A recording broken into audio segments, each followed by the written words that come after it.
Hello, welcome to the channel. Now before we begin, here's the finished piece. The whole scene's really about light and shadow, especially the soft dappled shapes falling across the chairs and the floor. Now I kept the wall warm and the ground cool so the shadows would sit naturally on top. Most of the interest comes from those broken leafy shapes. They're simple to paint once you understand how soft edges and varied colour create that effect. The chairs look detailed, but they're just basic shapes with a few dark notes added at the right moment. The whole painting is built in 3 stages. There's the loose first wash, a second pass for the shadows, and a few darks to bring the scene together. Now it's going to be a very relaxed process, and the light does most of the work. So let's get started.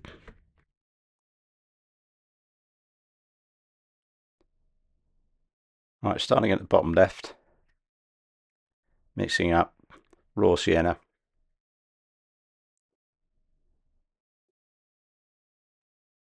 and just a little bit of white with using a mop brush. Now the mop brush I'm using here is a size 2 from the Red Dot collection, Rosemary Co.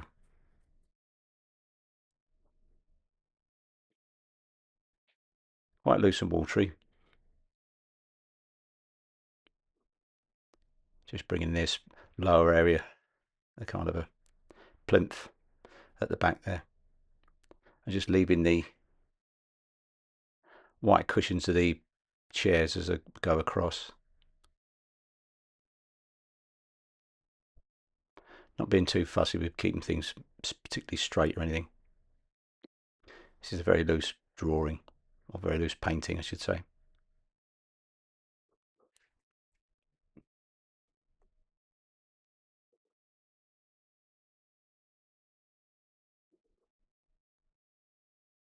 Just run quickly over.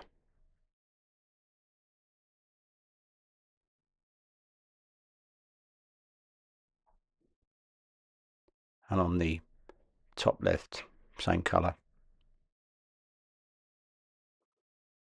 And the background of the vines in the same colour again. We'll be darkening this up and going over again, but this is just to get some colour on the paper.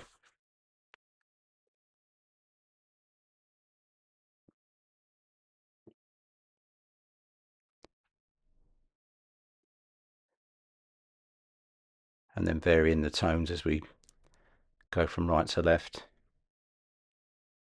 Just keeping it all very simple, just making the vines, the chairs and the shadows and everything just simple shapes. I'm not going to be painting every detail, suggesting every chair leg and stuff like that. I'm just suggesting the shapes. I think the way I paint watercolour looks better when you leave things out.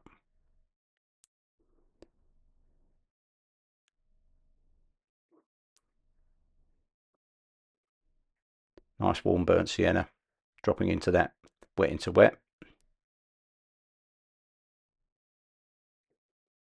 Slightly thicker mixture of paint.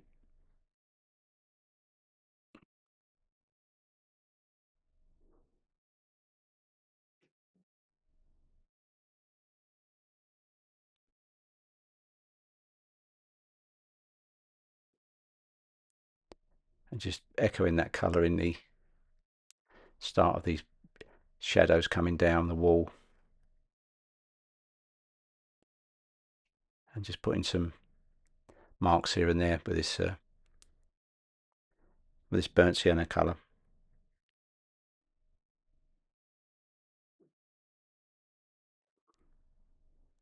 Paints I use are Winsor & Newton, professional quality.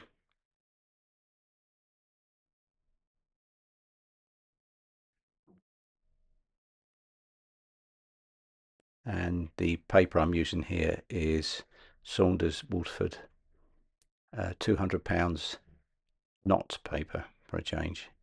I normally use £140 rough, but just thought I'd change the texture of the paper here.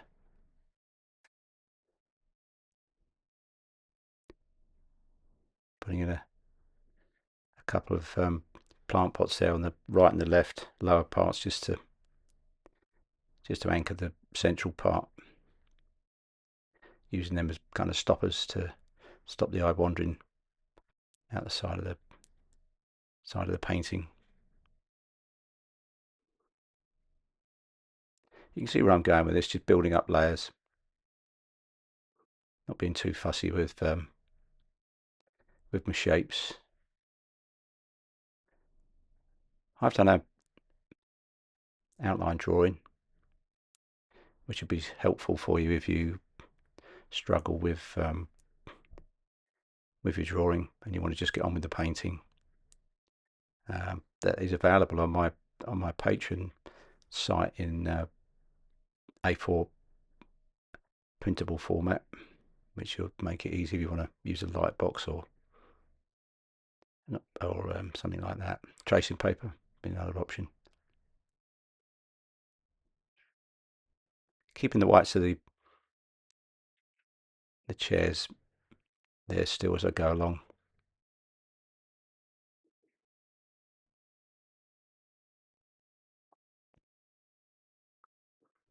All starts to look a bit bitty at the beginning, but as you progress, it'll all start to make sense and take shape.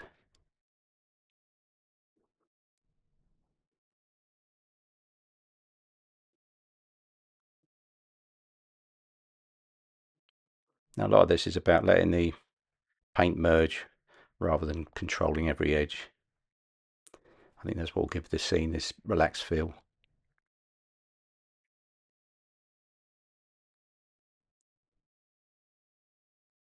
Colour-wise, Hooker's green,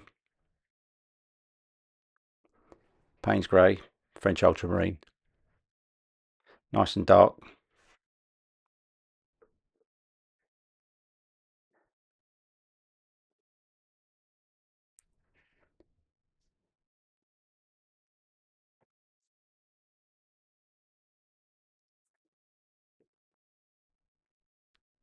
Just doing some leafy shapes.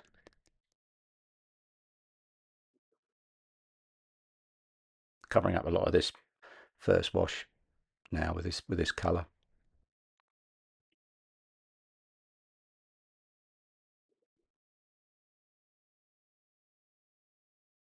Just letting the brush bounce across the surface to give the impression of leaves and branches and things. So these vines growing above the patio.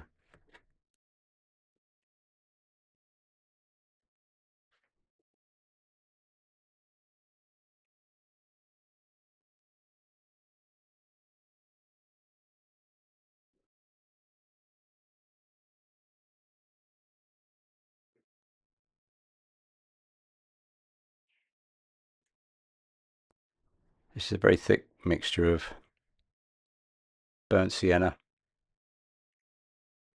and I've actually watered that down now just to merge it in. Merge those edges, don't want hard edges there. Wet into wet. Wet paint into wet paint.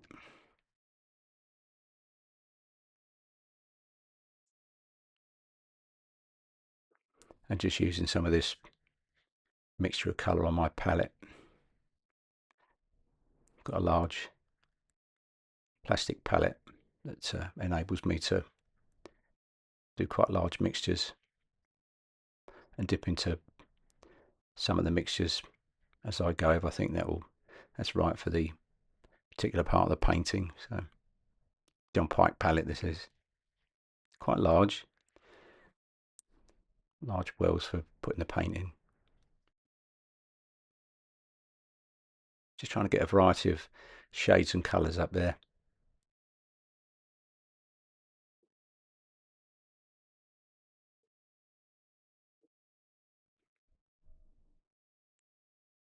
I'm thinking very much in mind of the the shadows that are going to be forming from this as well. So everything I'm doing here is guided by the direction of the light.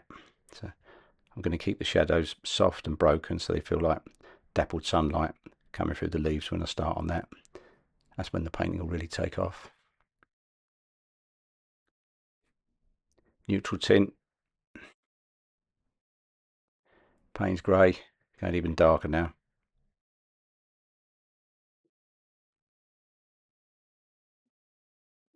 You can see a lot of this is still untouched paper, and that's absolutely fine.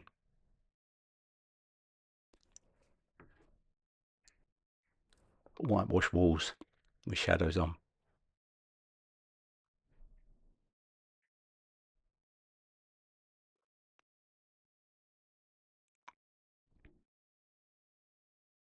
Not using too many different brushes with this particular painting. No need for that. Pretty much just using this #2 mop for the majority of it, really.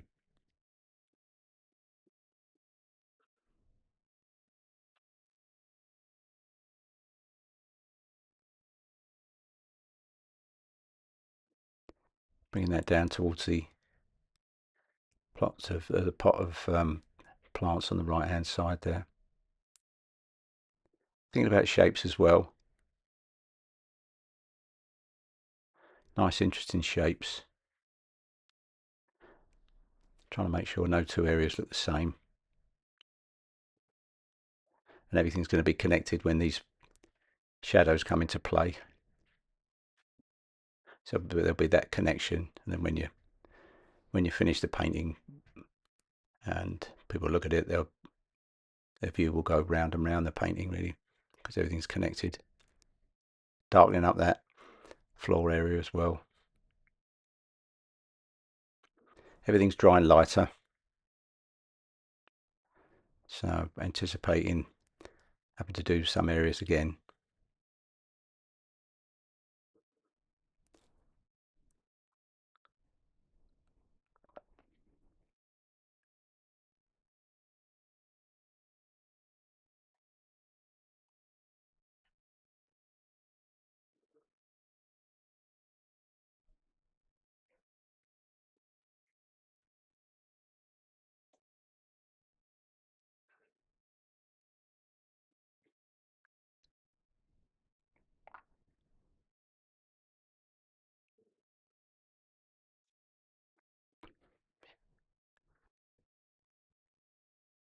Switch to a much smaller brush now. This is well, I'm going to be using two now. A #2. This is the Rosemary Co Eclipse rigger. And the other small brush I'm going to be using is the #6 Designer Series 344. And that's from Rosemary Co, whose brushes I use now.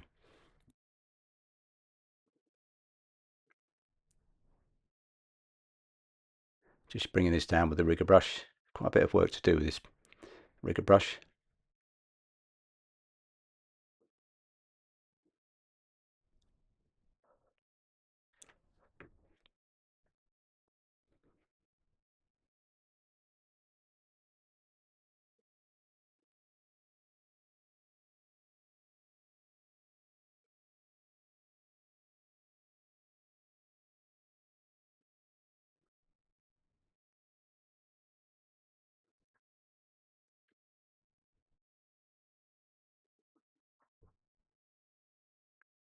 Just working across from left to right. Nice confident strokes with this rigger brush. Just covering the pencil marks, which I'd previously done, but in a loose kind of way. Not spending too much time being exact covering these pencil marks, but just thinking to myself in terms of chair shapes as I go. Making sure they're all roughly the same size as they would be on the patio, and so no one looks odd. And keeping those cushion areas white.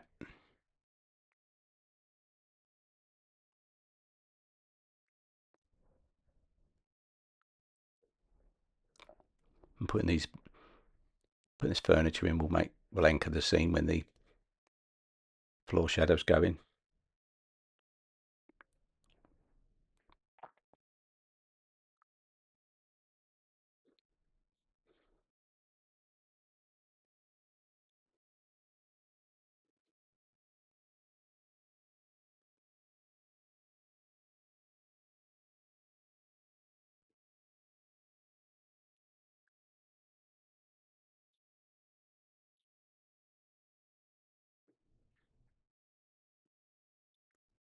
Quite a lot of work with this rigger brush.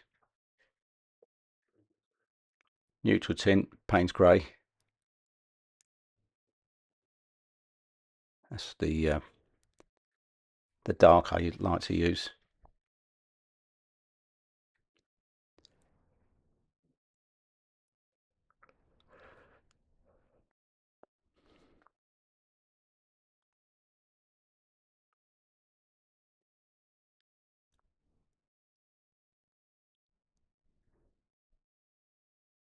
Once again, working on some interesting shapes, dots and marks, leaves, things in the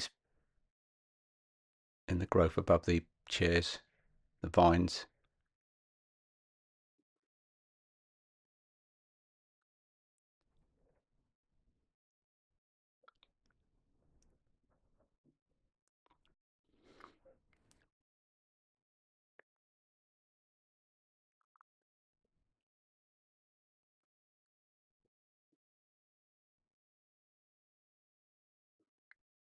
Quite simple painting this one, but very interesting and effective. If you ever go yourself, you end up with quite a nice painting for framing.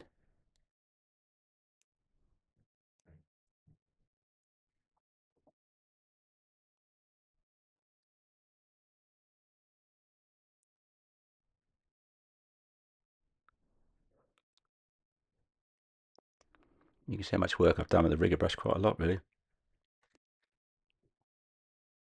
Chairs, plants, the plant pots and some of the growth above it in the vines.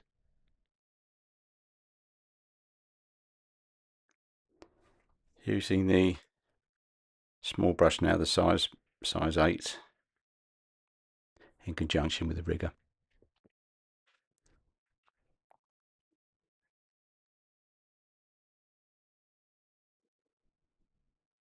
I want to get all this part of the painting done first before I start doing the shadows.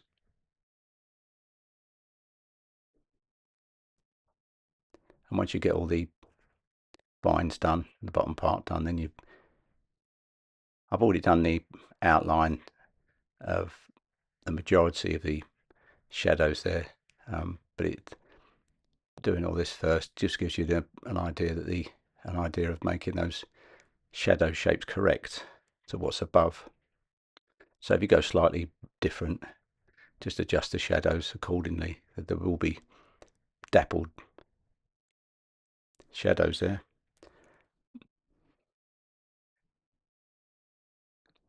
This is quite a simple way of achieving it if you use my method.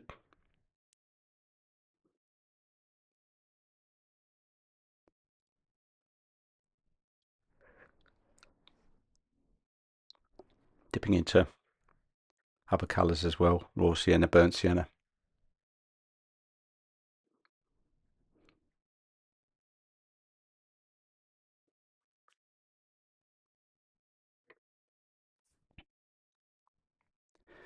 I'm using another mop now. This is the size 4, the red dot collection mop from Rosemary Co. And also back to the size 8 as well for the smaller parts.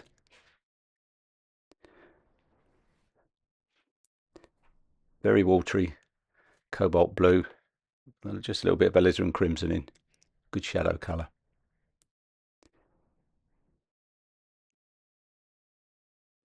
And then bringing it down from top to bottom.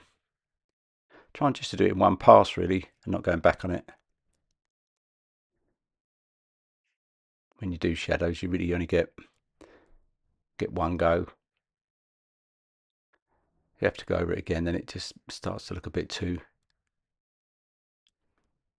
covers a bit too much. Not even got that translucent effect that you get with watercolour and that you get with shadows.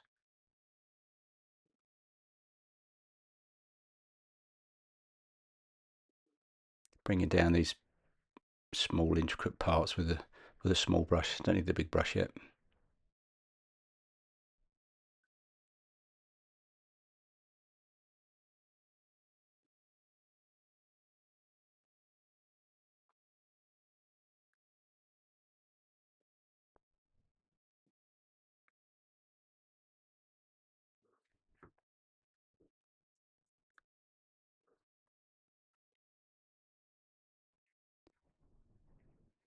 There we go, that connection there. Those shapes are connecting.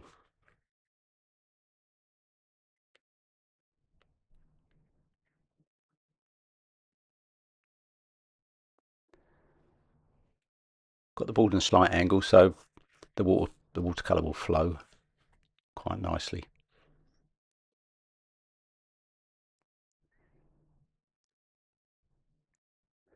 Let's bring those colours down.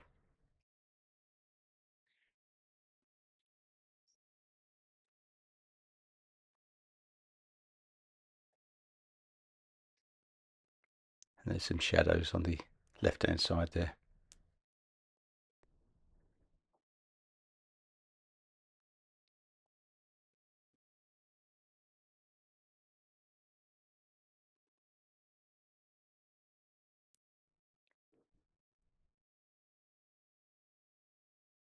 Big mop again.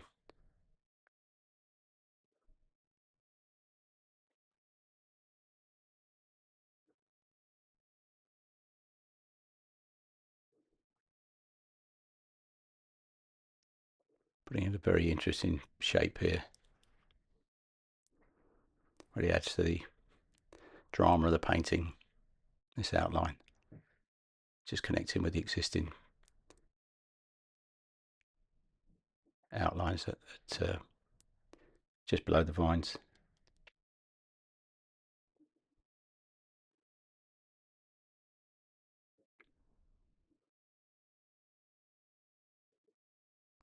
Tried to keep this fairly simple, not complex, so different standards of painters can have a go at this. Make sure when you do the shadows you have a nice big pool of paint, big puddle of paint there to work from. You're not trying to catch the same colour again. I've kept the shadow colour easy really, cobalt blue and just a little bit of alizarin crimson, so if you do run short you can achieve that same colour match more or less straight away.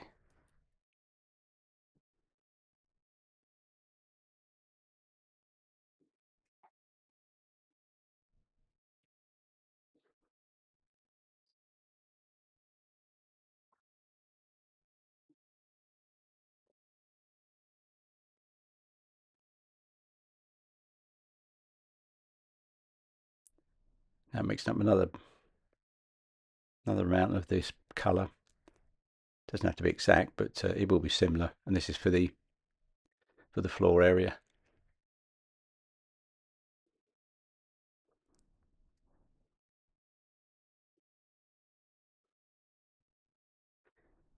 See how nice this looks with the shadow colour mixing. There's a touch of warm, a touch of cool, and that variation will stop these shadows from looking flat.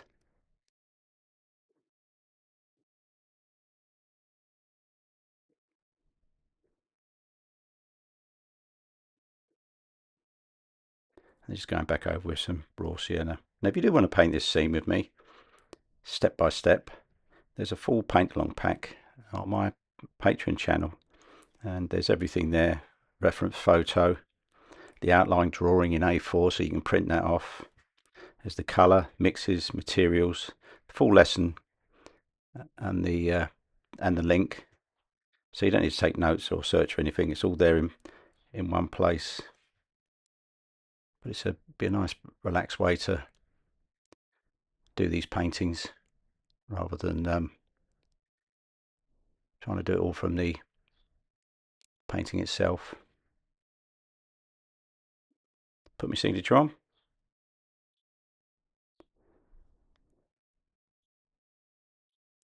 Quite a nice, enjoyable half hour of painting there.